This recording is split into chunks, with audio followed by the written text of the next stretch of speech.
At ayan mga ka-crypto, ngayon pong August 2026, uminit na naman ang usapin sa Washington habang ang Clarity Act ay nahaharap po sa panibagong pagkaantala at matinding batikos mula mismo sa loob ng Senado. Matapos po ang ilang buwang pagkaantala, negosasyon at mga napangakong deadline na hindi po natupad, umabot na sa rurok ang inis ng mga crypto commentators. Meron po tayong isang kilalang crypto commentator dito na si John Squire ang naglabas ng matinding reaksyon matapos pong ibunyag ang mga pahayag ni Senator Chris Van Hollen dito. Ayan po siya. Ayon po kay Squire, matagal nang naghihintay ang publiko at ang mga investors at kailangan nang itigil ng Senado ang paulit-ulit na pagkaantala sa Clarity Act. Ngayon ay hindi po ito simpleng usapin ng politika lamang dahil ang buong industriya ng XRP at digital assets ay nakasalalay sa magiging desisyon ng pamahalaan ng United States.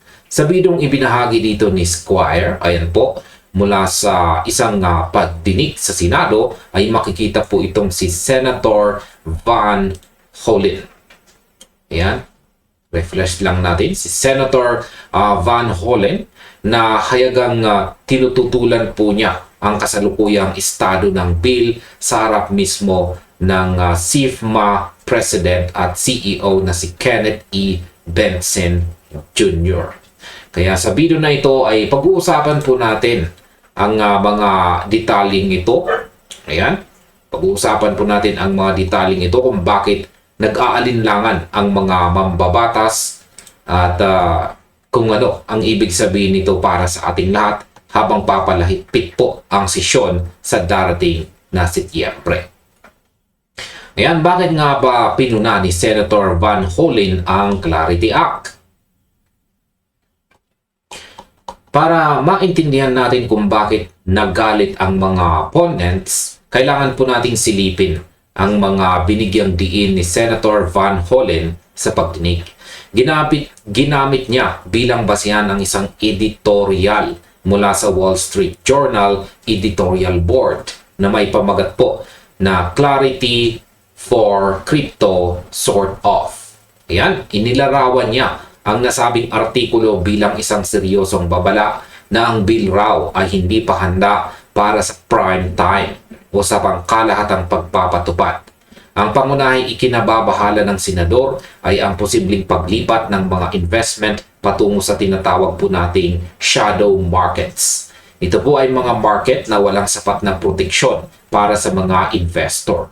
Itinanong pa niya kay Benson kung ang senaryong ito ba ay dapat ding ikabahala ng mga institution. Sa aking opinyon, medyo nakakapanlumo na marinig ang ganitong mga argumento mula sa isang mambabatas sa panahong ang industriya ay uhaw na uhaw sa legal framework. Malinaw na nag-iingat sila, pero ang sobrang pag-iingat na humahantong sa permanenteng pagkaantala ay nagiging hadlang. Yan, nagiging hadlang na po sa paglago. Kung titignan po natin ang paggamit ng mga editorial bilang pangunahing depensa laban sa isang malaking batas, ay nagpapakita lamang na naghahanap pa sila ng mga butas para maantala ito ng mas matagal. Ayan, sa aking opinyon, ang ganito pong klaseng mga pahayag ay lalong nagpapainit sa tensyon sa pagitan ng mga gustong umusad ang industriya at ng mga tradisyonal na mambabatas na pilit na pinapabagal ang proseso. Hindi po natin masisisi si John Squire sa kanyang pagpuna dahil ang taong ito, 2026, ay dapat taon ng kalinawan, hindi taon ng paulit-ulit na pag-atras at pag-uusap lamang ng walang konkretong desisyon. Ngayon ay ano naman ang naging reaksyon at konteksto ni Kenneth Benson ng SIFMA?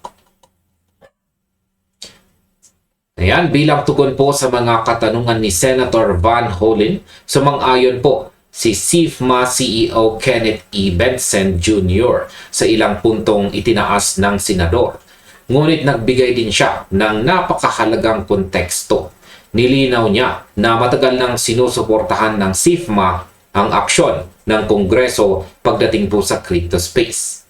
Ayon po kay Bentsen, ang bill na lumabas po sa Senate Banking Committee ay naglalaman ng ilang magagandang probisyon tulad po ng mga paglilinaw sa bank permissibility, portfolio netting at mga panuntunan para sa mga lumalahok sa DeFi o decentralized finance. Gayunpaman ay binigyang diin niya ang isang tiyak na problema. Noong inilipat ang bill sa Agriculture Committee, ang ilang magagandang paglilinaw na ito ay hindi na naisama o nadala. Inamin po ni Bentsen na ang kasalukuyang bersyon ng bill ay may mga kapintasan at idinagdag din na hindi pa nakikita ng SIFMA ang pinal na format nito. Kaya naman sinabi niyang nauunawaan niya kung bakit sumasang-ayon ang Wall Street Journal sa kanilang mga pag-aalinlangan. Sa aking opinyon, ang reaksyong ito ni Bentsen ay nagpapakita po ng isang malaking problema sa loob mismo ng gobyerno. At iyan ay ang kakulangan ng koordinasyon sa pagitan ng iba't ibang komite. Kapag ang isang bill ay lumipat mula sa isang komite patungo sa iba at nawala ang mga mahahalagang bahagi nito, natural lamang na magkaroon ng kalituhan.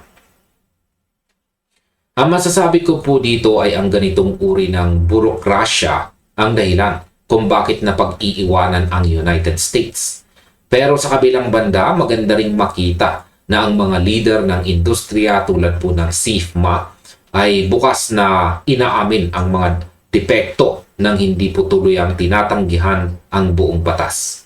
Ang kailangan ditong ayusin ay ang komunikasyon at pag-isahin ang mga probisyon, hindi ang ihinto ng tuluyan ang pag-usad nito. Ngayon bakit naman po galit na galit ang mga pundits sa pagkaantala sa Senado? Ang naging pahayag ni John Squire ay inilagay sa mas malawak na konteksto ng kasalukuyang sitwasyon ng Clarity Act. Kung aalalahanin, ang batas na ito ay nakapasa na sa House of Commons o sa House of Representatives at matagal na ring nakapasa sa Senate Banking Committee noong nakaraang May. Simula ng June, nakatingga lamang ito sa Senate Legislative Calendar. Ang pinakamasakit para sa mga taga-suporta ay ang opisyal na kumpirmasyon ng Senado na hindi na nila iboboto ang bill bago ang August recess. Kaya naman napilitang maudlot ang timeline hanggang sa September sa pinakamaagang pagkakataon. Nagsumikap po sina Senator Cynthia Lummis at saka Senator John Kennedy na itulak ang pagboto bago magbakasyon ang Senado. Ngunit bigo po silang makakuha ng sapat na selyo para dito.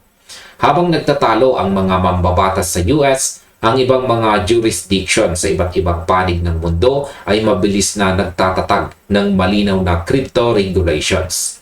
Para kay Squire at sa marami pang iba, ang pangunahing problema ay ang US ay nananatiling nakatayo habang ang ibang bansa ay rumaragasang lumalayo. Totoo naman ang punto ng mga pundits.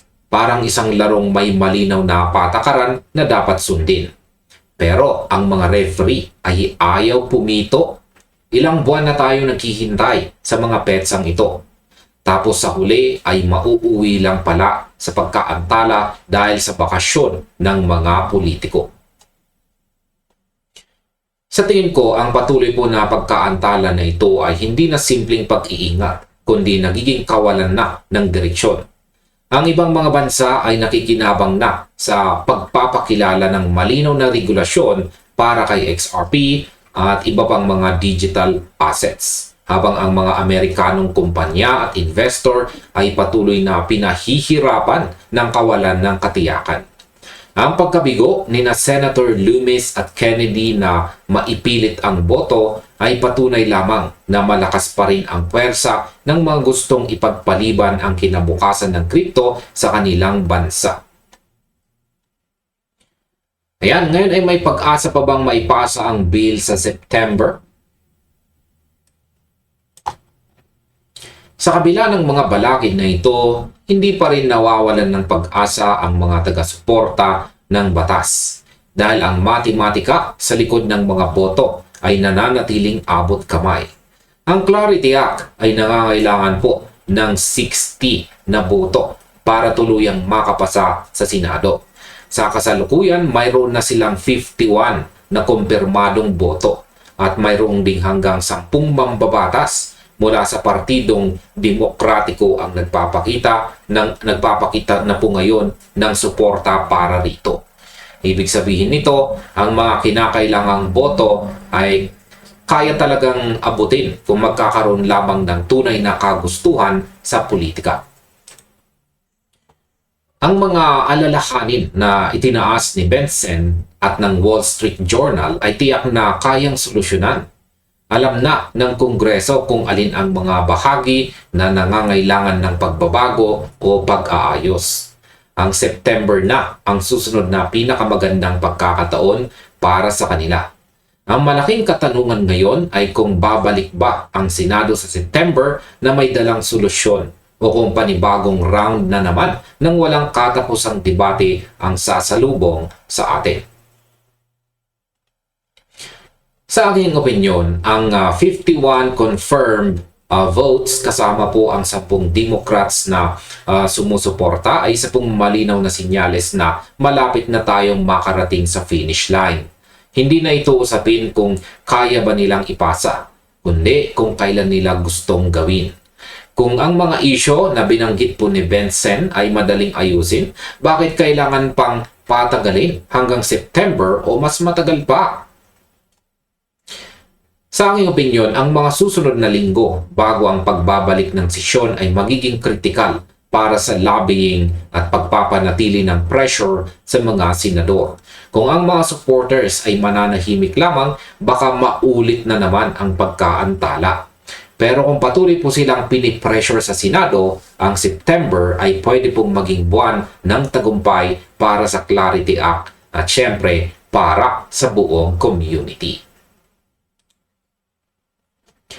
At ayan sa kabuuan, ang pagbatikos po ni John Squire kay Senator Chris Van Hollen ay sumasalamin po sa malalim na sentiment ng buong industriya laban sa patuloy na pagkaantala ng Clarity Act. Ang mga alalahanin tungkol po sa shadow markets at ang mga depekto sa bill ay mga problemang pwedeng resolbahin kung nanaig ang seryosong hangarin sa Senado. Bagamat naantala ang pagboto bago ang August recess at naurong po ito sa September, ang numerong 60 votes para sa pagpasa ay napakalapit na nating maabot sa tulong po ng 51 confirmed votes at ng karagdagang suporta mula sa mga demokratiko. Ang kailangan na lamang ay ang pinal na desisyon at tapang mula sa mga mambabatas upang bigyan ng wakas ang kawalan ng katiyakan at dalhin ang US sa tamang direksyon ng modern finance. At ayun, hanggang dito na lamang po tayo sa video na ito mga kakripto. Maraming salamat sa inyong panonood. Maaring sunod na rin po ninyong panoorin ang recommended video natin dito.